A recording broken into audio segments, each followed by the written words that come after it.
প্রিয় শিক্ষার্থী, আশা করি তোমরা সকলে ভালো আছো। আমিও আল্লাহর রহমতে ভালো আছি। অনলাইন ক্লাস থেকে তোমাদের সকলকে স্বাগতম। আমি Mohammad Selim Hossain, trade instructor, computer ও তথ্য প্রযুক্তি, ডক্টর মাসুম বিল্লাহ ডিএন কারিগরি কলেজ, শরণখোলা, বাগেরহাট। আজকের অনলাইনের মাধ্যমে আমি যে ক্লাসটি নেব তা হচ্ছে কম্পিউটার ও তথ্য প্রযুক্তি, বিষয় কোড 6823, শ্রেণী 10ম, পাঠ্য বিষয় রিপোর্ট তৈরি। অধ্যায় হচ্ছে 7ম অধ্যায়।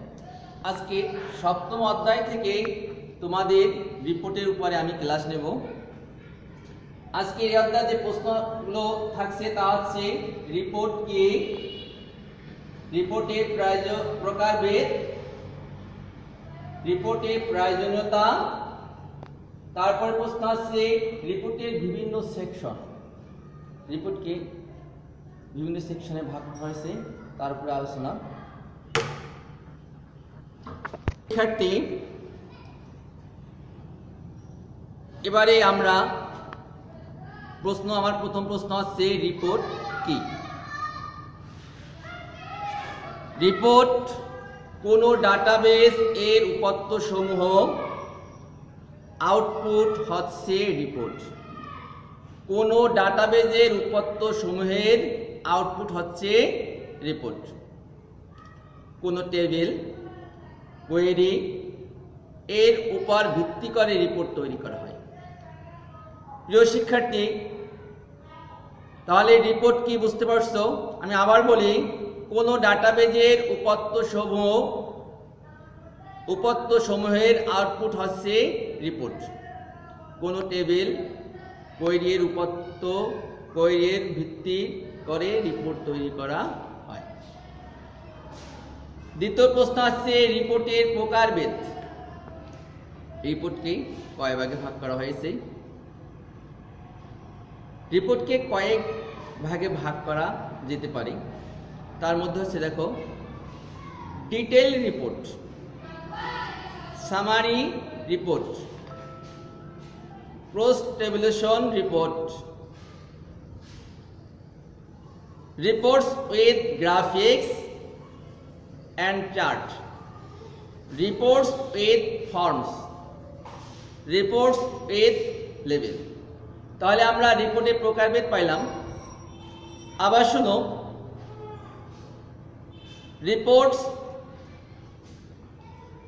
রিপোর্টসে কয়েক ভাগে ভাগ করা যায়।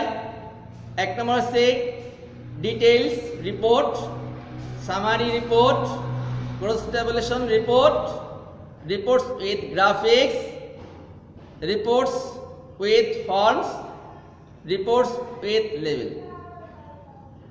এবারে তৃতীয় প্রশ্ন আসি, রিপোর্টের প্রয়োজনীয়তা কেন বা রিপোর্টের প্রয়োজন কেন? রিপোর্টের ডাটা সমূহ ইচ্ছামতো সাজিয়ে সুন্দরভাবে উপস্থাপন করা যায়। রিপোর্টে ডাটা সমূহ ইচ্ছামতো সাজিয়ে সুন্দরভাবে উপস্থাপন করা যায়।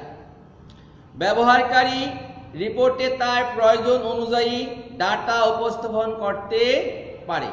আবার শুনো, ব্যবহারকারী রিপোর্টে তার প্রয়োজন অনুযায়ী ডাটা উপস্থাপন করতে পারে। রিপোর্টের সাহায্যে খুব সহজেই গুণগত রিপোর্ট তৈরি করা বা প্রদর্শন বা মুদ্রণ করা যায়। তাহলে আমরা বুঝতে পারছি রিপোর্টের প্রয়োজনীয়তা কেন। প্রিয় শিক্ষার্থী, এরপরে প্রশ্ন আসছে রিপোর্টের সেকশন সম্বন্ধে। রিপোর্টের বিভিন্ন সেকশন আছে।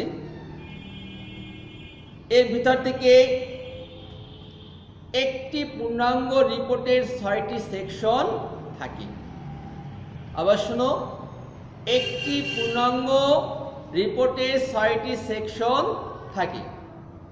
প্রথম হচ্ছে রিপোর্ট হেডার, দ্বিতীয় হচ্ছে পেজ হেডার, তৃতীয় হচ্ছে গ্রুপ হেডার, চতুর্থ হচ্ছে ডিটেইল, পঞ্চম আসছে পেজ ফুটার, আর ষষ্ঠ আসছে রিপোর্ট ফুটার।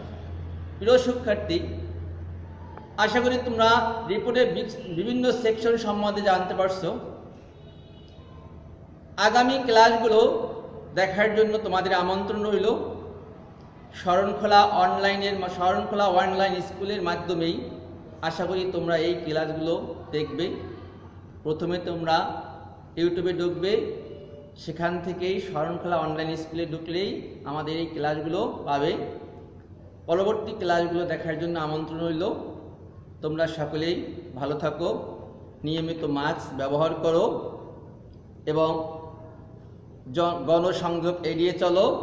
এই আশা রেখে আমি আমার এখানেই সংক্ষিপ্ত ক্লাস শেষ করছি। আল্লাহ হাফেজ।